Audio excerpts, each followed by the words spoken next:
Welcome to the Academic Woman Amplified podcast. I'm your host, Cathy Mazak, tenured full professor, mom of three, and firm believer that the culture of academia needs to change radically. Women are revolutionizing academia within institutions that were not built for us. If you're ready to reject the culture of overwork, kick guilt and overwhelm to the curb, and amplify your voice to make a real impact on your field without breaking down or burning out, you're in the right place. And it all starts with writing. Let's go. Hello, podcast listeners. Today we have guests on the podcast. I have my whole coaching team here on the podcast today, and we are talking about how people are doing right now. We coach a lot of academics. We have a lot of people in our programs, hundreds actually. And so we hear kind of what's to be top of mind for people at certain moments. And we just wanted to kind of talk about that, see if you all might relate to some of the things that our clients are going through right now. And to get started, I will just have both Gina and Rocío introduce themselves to you. Gina, you want to go first? Sure. So I am Gina Robinson, and I'm one of the writing coaches. And let's see, I left academia a few years ago and really just loving this space that we're in right now, where we're working with academic women and getting more writing out by women. So Yay. I'm really excited. Yay. Okay, Rocío. Hello, everybody. My name is Rocío Caballero-Gill. I use she, her, ella, and I wrote down a list of the things that I do and all the hats that I wear because I have so many. So, Peruvian born and raised. I know, right? Peruvian born and raised, mother of two, and I also am a chronic disorder warrior. I am a paleoceanographer and paleoclimatologist by training.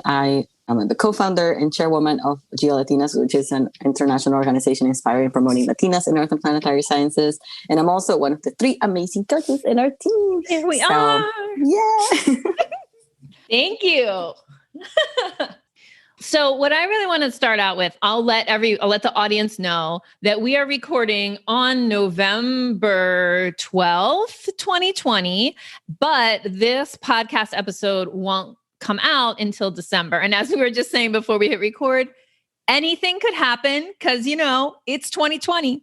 So we have our finger on the pulse of right now, which is not 3 weeks from now, but I think it will still be relevant. So let me know, you all are coaching people one-on-one, you're in our momentum community, hearing what people are going through as they're trying to get their writing done. So what are some kind of things that people are struggling with right now? So many. So many. Okay, go ahead, Rocío. Gina's like, go ahead, Rocío.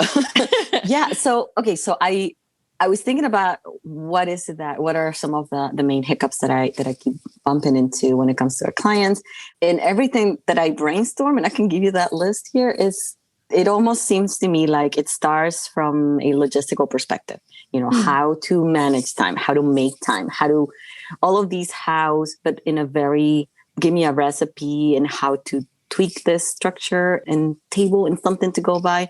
And every time I thought about all the answers and all things that we work with our clients, is the answers rarely are all about answering just that logistical component. They usually have to deal with the mindset and also other things that is not just a logistical perspective. So, having said all that, there are a lot of hiccups that our clients are currently facing because of many things. One of those being COVID, in terms of how to be able to sustain our writing, how to make time, how to use the time that we have, which can be very limited.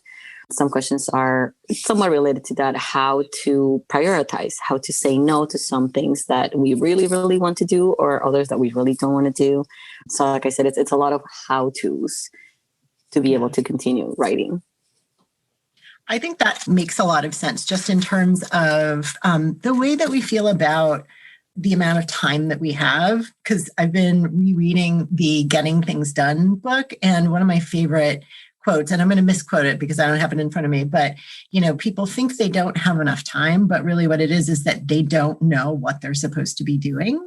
And so they spend so much time stressing out about, well, I don't know, should I be doing this? Or whenever they choose an activity, whether it's writing or something else, then they spend so much time like worrying about all of the things they're not doing that they're just not able to focus on that one thing. And so when you've got, 400 things in your head and you sit down to write, you're not going to write as much as you would if you like had just cleared your head in some way. And so, yeah, a lot of that is having a structure, having a system, knowing where to put your thoughts and knowing that they're always going to be there. Because I think that's part of it, is that we're worried that we're going to forget something. And so if we can have a system that's good enough that, and I say this from experience, because I'm like the best at forgetting things. I'm very, very good at it. And so, yeah, so I think that like setting up that system so that you can feel confident that you're not missing out on things or doing the wrong thing, then you'll be able to focus more, which will feel like you have more time. Yeah. Related to that, like something that's going on with me right now is I have a block of time on my calendar for something, and I'm doing that wheel spinning that I try to teach people not to do. Right. And then there's this fear, like I'm not using the time well enough, and I think all of that really comes out of that, from that scarcity place, right? That like, oh, if I squander a moment, then my writing's going to suffer, or my productivity, quote unquote, or whatever is going to suffer. And what I've tried to do instead of that is take a walk, stand up. If you're feeling that like I don't have a plan and I'm sitting here wheel spinning, you can go and create a plan. That's one thing, but also just like getting out of stop staring at the screen, go do something, collect your thoughts, and then sit down, land on something. But of course, like what you're saying is like having a system where your ideas are kind of parked so that you can pull from them is of course the best thing to do. But I just want people listening to know that even though like I teach people how to do this, that happens to me. And I feel like even, and also like, I'm not on a semester system, but like the semester system is so like ingrained in me. Also, I have like school age kids and my husband's on a semester system, but it's like so ingrained in me that I'm feeling that like 3/4 of the way through the semester panic, even though I'm not in it, but it's so like part of like my DNA right now that I'm still like, oh, don't squander. So yeah. I think that's why it's useful to have either programs like some of the ones that we offer, right, a community that almost thinks of us in a holistic way. So the system itself is where you have the ideas parked and ways to really maximize the time that you have when you have it, but also takes into account our own needs as writers, as people, So I think within the system, we many times forget that. And so the walk that you're talking about and all these things that you try to do kind of like to really get you going, to me, that's part of the system. That's something that needs to also be enforced. So yeah, and as Gina was talking about all these things, we have so many things in our minds. That's when systems become more critical because we do have a lot of things in our mind, and particularly now, the end of the year, many deadlines and holidays and things to just pile into our brains. So that's when we really need to use all the systems that we have, all the tools that we have available. If you need a brain dump every single day, that is just fine. You just go and do it. If you need a walk every time you're going to have a writing session, that's what you do.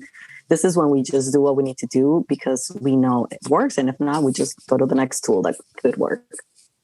Yeah.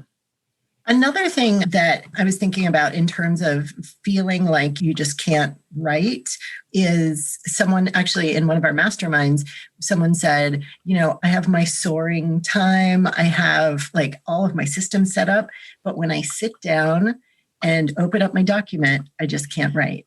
And I think that's another issue. And there are so many possible reasons for this, but, talking about systems, one of the things that in this mastermind, we realized as we were talking about what she's doing sort of around writing, we realized that she is not excited about this writing project. Yeah. And that is what is going to keep you from writing. Like you could have days and days of free time, but if you don't want to start on your project or you don't want to continue on it, then you're not going to do it. It's going to take you forever. And so, I think sometimes really being aware of your pipeline and knowing that, okay, I have very little motivation this week. Maybe I work on something that is a little bit more fun, or I do some low-hanging fruit so that I feel accomplished and I feel like I've done something. Because Rocío, like you said, it's like a whole person that is writing. It's not just like this machine. So when we have those like mood swings or just sort of like, especially going into the holidays, feeling kind of like everything's really high pressure, we could switch to projects that are a little bit more fun and we'd actually enjoy sitting down and writing. Yeah. And if you can't do that, because sometimes, there's just like, you can't just rotate to another project. It has to get out. That's when you pull out all the other systems that can help with that. In our community, from our clients' perspective, a lot of those have to do with that itself, community. So, some people have been able, some of our clients have been able to find their writing buddies, and that works. That's perfect. Some others use our program Momentum. And so they can, use this community to kind of like re-inject themselves with this energy and do that one project that they know it's got to get done. They really don't want to, but they have a plan. They can review the materials that we share about breaking down their goals into tasks and just kind of like check, and move it forward. And we have seen very amazing things getting done in so little time. I think I actually have one of my own ones too there. So yeah, we definitely have seen it happening, and you just have to trust the system to some extent. It may seem like, I'm never going to be able to do this.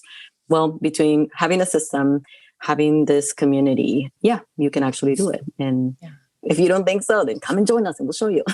Yeah. I think so. What we're talking about, sometimes the way that clients talk about it or people in the Facebook group and the I Should Be Writing Facebook group talk about it is motivation, right? Like that's a word that I've been hearing a lot.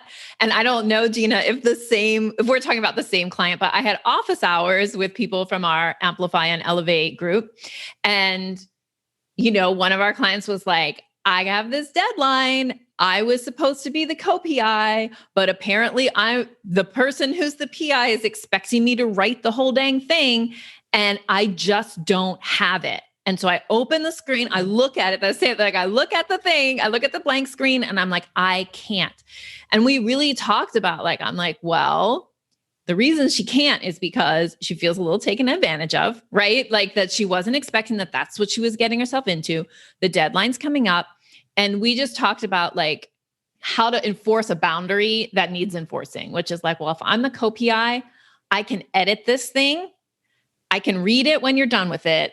But the deal that I thought I was getting into was that you were writing it and I was supporting you. She needed kind of somebody else to say, you have permission to say that, just say that and say, or we'll submit the next round. But the key is that when we talk about motivation, or when we hear clients say, I have a lack of motivation, I think it's kind of like the accountability word, right? It's almost like victim blaming or self-blaming. There is something as part of my personality, a weakness inside of me makes it so that I can't grab motivation, even about projects I really don't want to do, and it's no, that's ridiculous. So if you find yourself saying, I just don't have motivation about this, dig under that. What is it? Have you lost your love for this project? Is the project not aligned with where you see your academic mission going? And you kind of know that inside somewhere, but you haven't said it out loud. So it hasn't occurred to you to just cut the project. And the other thing that we see so much when people feel like they can't get that energy to, or, the quote unquote motivation or that drive to work on something, is that they're exhausted. And we're all exhausted. But as Rocío said, right? The prescription for that, and this is what I say to everybody about motivation. I'm the prescription for that, if you feel like you can't work on a project, is to take a break from that project. And if you can, take a break from everything, take a whole weekend off, if you can take a Friday plus a weekend off and really just do something else that's not academic. But as Rocío said, sometimes you can't. You've got a deadline, or you can, like, obviously if it's like a revise and resubmit with a deadline, you don't want to let that go past. So then community comes in, right? Like if you have a community of people to support you and you can if you can tap into collective energy or collective motivation. So you don't have it personally, but you can tap into other people having it. That's what we've seen, at least, like, is that works like with co-writing and in our mastermind. By the way, if you're listening and you don't know what a mastermind is, it's the way that we do group coaching inside of our Amplify program, where we basically have our cohort, they meet for an hour. There's about 8 women in each cohort. And during each mastermind call, 2 women get on the hot seat. So they get almost a half an hour to kind of bring whatever's, on their minds to the group. They get like peer feedback and coach feedback. So that's what a mastermind is, in case people don't know. And that's how we know, right? Like what our clients are going through. But I think that motivation thing, if you're saying to yourself, I just don't have motivation to do this, think about what's underneath of it. And then if you have to do it anyway, tap into community and see if that can help. Yeah. And I feel that community it's the kind of thing that we want to have all around. So it's very good to have more than one community if we need to, for all things writing, and stay on track and feel re-energized, celebrate together. We can also use our community, at home, at work, to ask for help, because it's so hard sometimes to ask for what we need. And sometimes it's not even like we can, it's like we're used to not, so we don't even know what to ask for.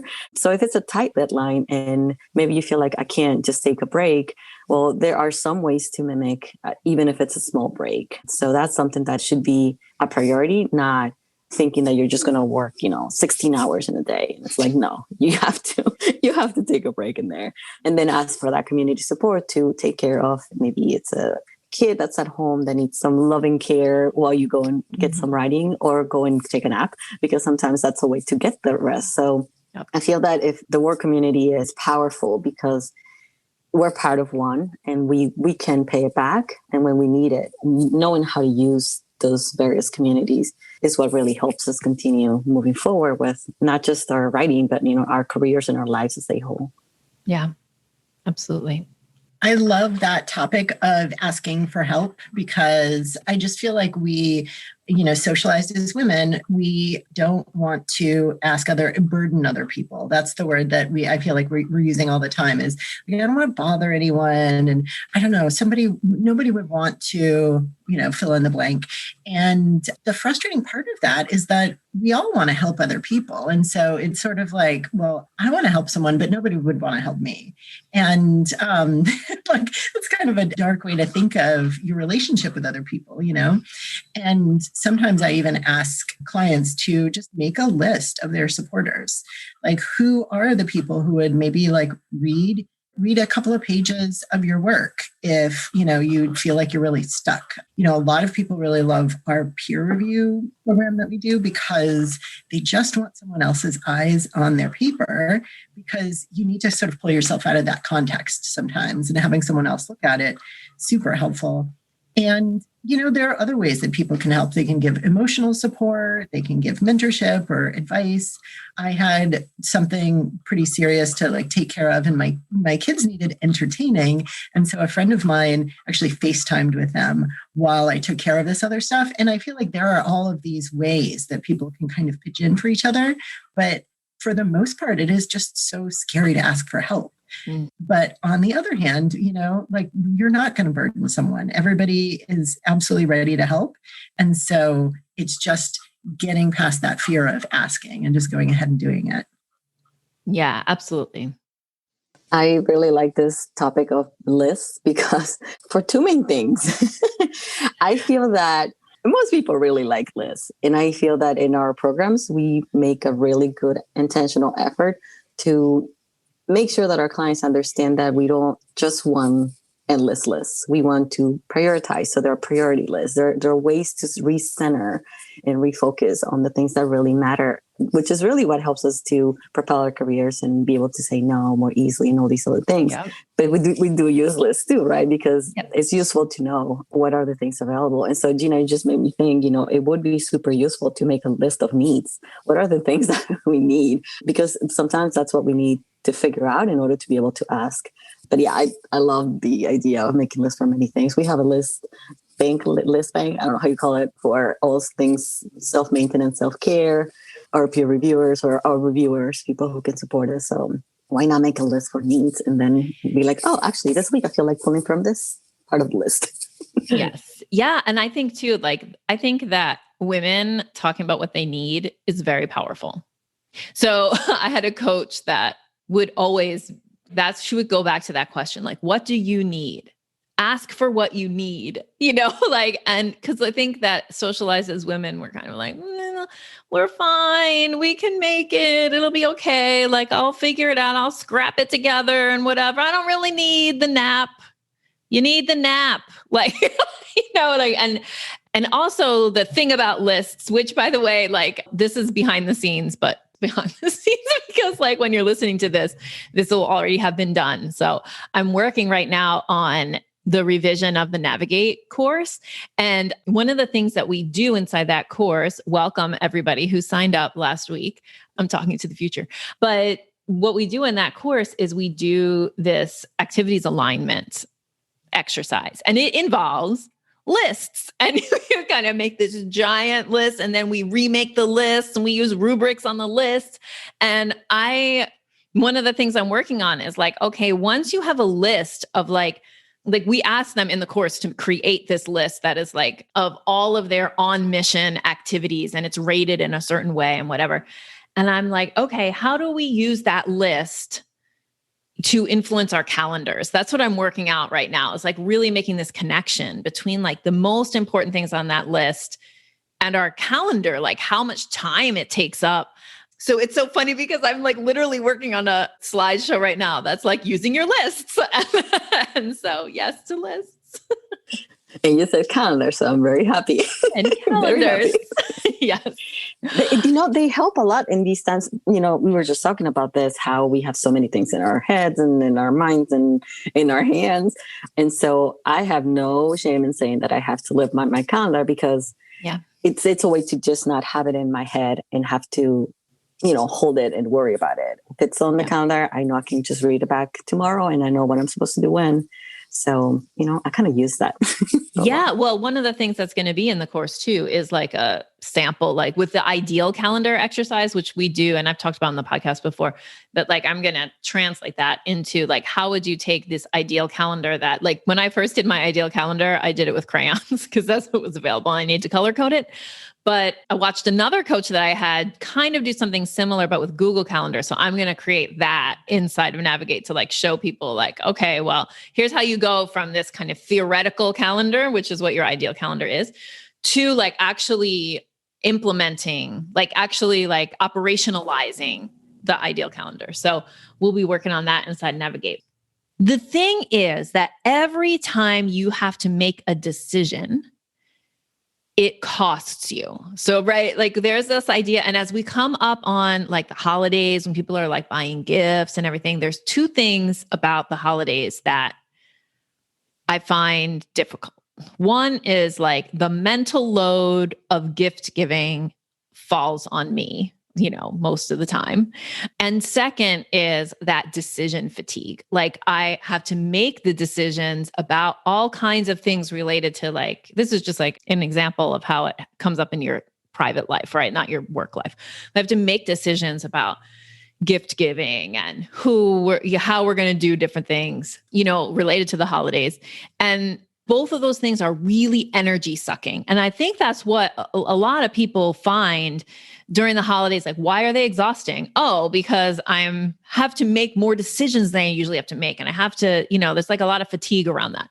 And the same thing happens with your writing and with your professional life. Every time you sit down and you have a block of time and you haven't pre-thought out how you're going to use it, you have to do the mental work of like making a decision about what's going to happen during this block of time. So the more you can reduce the number of decisions you have to make in the moment, like you pre-make those decisions, you map out an ideal calendar, or you have a to-do list that's already like written out. You don't have to write it out that morning. You already have it written out, for the week or on Sunday night or the night before, that is helping you to not have to, use mental energy to figure out what you're going to do next. And all of that helps with the fatigue that so many people are feeling at this point of the semester, and also just this point of the year, and also 2020. Other things that have come up that you want to make sure that we mention to the people. Well, one thing that I have heard from just so many people, either directly or indirectly through just the tone of voice that people have, is that we're getting to a level of overwhelm. And that does usually happen towards the end of the calendar year, when the end of the semester and holidays are together. So you've got the two most stressful times in an academic's life.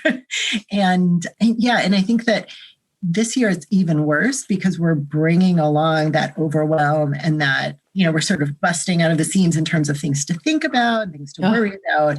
And so, there have been a lot of people who have been saying like, I'm overwhelmed or I'm feeling burned out. And that's always a really big word in all of our groups and in our community is, people try not to burn out. And that's something that can be kind of hard to do, and it takes practice. But the really hard part is like rehabbing from that overwhelm. Like, how do you recover? Yeah. Once you're at a point where you just, you don't have anything left, you can't just like get up and write again. You have to take some time to just let your mind rest and stop the hamster wheel of thinking about things and worrying about things. And the hard part is that it takes a long time. Yeah. That's making me want to soapbox about something. So here I go. Get ready, people.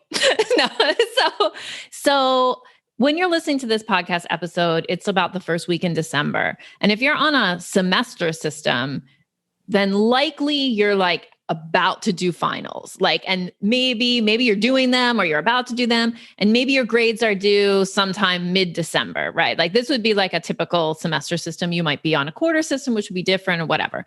But let me just say that to follow up on what Gina said, if you have been holding on to a list, speaking of lists, of activities or things that you're going to do once you turn in grades, and those things are a bunch of work-related stuff like, I used to do this all the time. I'm going to write this report because the report has to get done this semester, but it's not urgent. So just after I turn in grades, I'll write that report. Or after, and there's like becomes this list of like all of this stuff. Of course, by the time you get to that list, you're like, you don't want to look at your office. You're like, if you're going to your office, but you do not want to think about any of those things because you're completely exhausted. So like what Gina just said, you need to schedule time to decompress when the semester is over, and not like 5 minutes, like days worth of time. So one of the things that I tell people all the time is that I would find in my office lists of things and they were not checked off, like literal lists of things that never got done. And so what I would love for you all to do right now at the beginning of December, take 15 minutes sometime this week and look at those things that you're saving till after the semester's over and decide whether you actually have to do them ever or not, right? Because they're obviously like low enough in importance and priority that you're not going to try to like get them done before grades. So like, do they really have to get done? And so just make those decisions, and then also schedule in days worth, like as many as you can afford, of like no academic activities time. Like, you know what I'm doing right now? I'm reading actually not that great teen fantasy series. because I spent so much time looking at my phone during election week and like reloading the election maps that I'm like, I cannot look at a screen. So I'm like, no, total mind, not hard to read, kind of not great either, but I'm turning the pages, like I'm turning the pages, and it's just like a way for me to decompress. So I challenge all of you who are listening right now to do those two things. Analyze that list of things I know that you're saving until after you turn grades in, and see whether you really actually ever have to do those things. And then schedule into your calendar. If it's a paper calendar, use permanent marker for like days off, because you need to decompress. And that's how you avoid burnout, is by actually scheduling not just in time rest, because I would like you to do it more than that. I would say regular rest. But if you haven't been doing regular rest, then the just in time rest, which will be like immediately after you turn in grades or your semester's over, you schedule some major decompression days with bad teen fiction. I love how you talk about that, scheduling time to rest. And Gina, you were right when you started talking about this, because I've been finding myself, I've scared enough people saying that they need to take time off in such a way that now I have to warn them and say, this is going to sound a little scary, but this is what I need you to do. And then, kind of like walk them through that.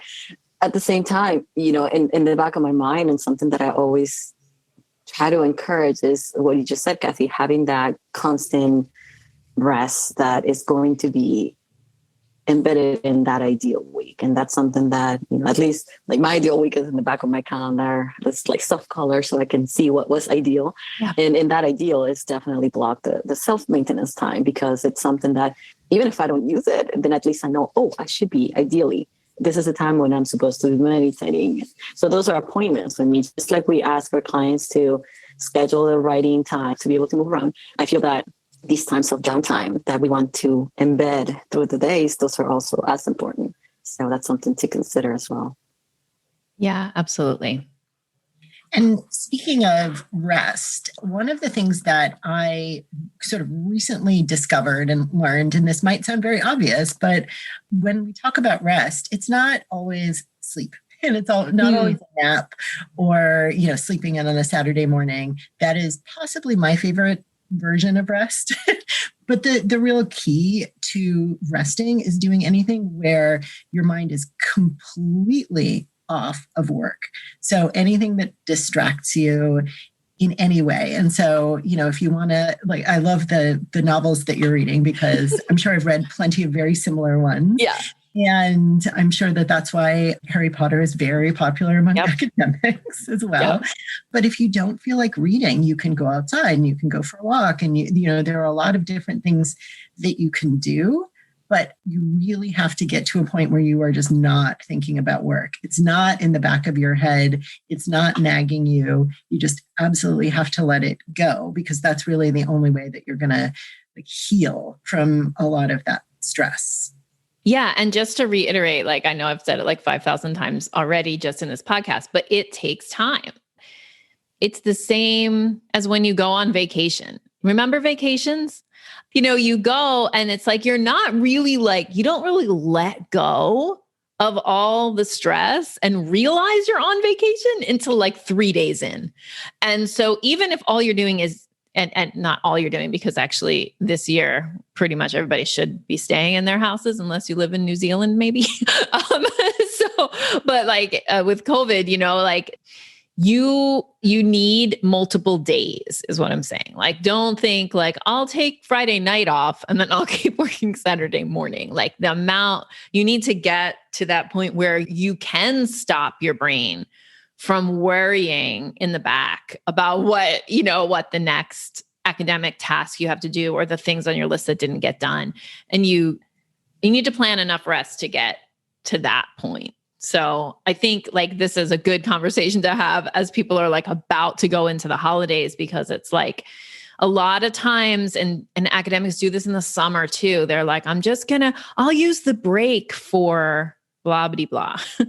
And I remember being able to I could use June But after June, I was like, this is for the birds. I'm done, and you need the time. You need the time. You're going to be better. That's the thing. It's like, it makes you better. Resting makes you a better academic and a better human because you can deal with your emotions better and everything. So it really is a super important message to hear now. So I think that we should probably wrap up. Does anybody want to say any early December advice for people or anything else that you wanted to make sure we said before we say goodbye to the podcast fans? I will just reiterate kind of what you just mentioned about the holidays, because back when we could travel, Cathy, you talked about having a day before and after travel, kind of get reacclimated and just to rest a little bit. And so very few of us are getting on planes right now or going anywhere, but we could think of the same thing with holidays, that Christmas, if that's what you're celebrating, you're going to block a couple of days beforehand and afterwards. And then it's just going to feel a little bit better because you won't be like trying to write while also thinking about when you're going to take the Christmas tree down or whatever it is. You want to be able to focus as much as possible on those holidays and not necessarily have to be thinking about work all the time. Yeah. And to kind of tie back into things we've mentioned before, all of that, if you're resisting this, because I can hear the thoughts inside your head going like, I can't do that. But if I do that, then X, Y, and Z is going to happen. Take a breath because like what also will happen is that you'll lose motivation, like your motivation will tank. And so having those on-ramp, off-ramp days around holidays, around travel, around even like if you do a conference, I think even around an online conference where you spend, like a whole day on Zoom, for 4 days in a row, you should definitely schedule an on-ramp and an off-ramp for that as well. Definitely. I love this. Just so you know, yet again, I see how we're also synchronized, but also complementing each other. Because exactly what Gina was going to say, I'm like, yeah, that's exactly what I was going to say. And then you complimented Cathy with the whole conferences as well, not just the holidays that Gina mentioned. And something that I would like to add, because like I said, we're all synchronized. We know the value of rest to be able to really get back into the groove of doing the things that we want to do and working intentionally and really focused so that we can continue growing our careers and our writing, if that's what you want to call it. So something to add perhaps is, I guess, just to highlight, do take the time off, do plan to have extra time off before and after that time off, and definitely use your tools. So your calendar should have that. Your email reply, auto reply should say, I am not back until a day after you're actually back, because you want to have an extra day for getting back in the groove and going over things. You don't want to just stop your auto reply the day you're back because you'll be swamped immediately. So again, it all goes back to systems. Use those systems, use those tools so that you can embed the rest that we need and then be able to actually do the things that we want to do. Awesome. Thank you so much, coaches, for coming on the podcast. Thanks for having us. Thank you for having us. Thank you so much for spending your valuable time loving on yourself and your writing by listening to this episode. If you're feeling pulled in 1,000 directions and can't seem to carve out time to write, I've got a solution for you. Go grab my 10 ways to make time to write cheat sheet. Just go to cathymazak.com/podcast-time to learn my best quick tips for putting writing at the center of your career where it belongs. We'll link that up in the show notes. Just go to cathymazak.com/podcast-time.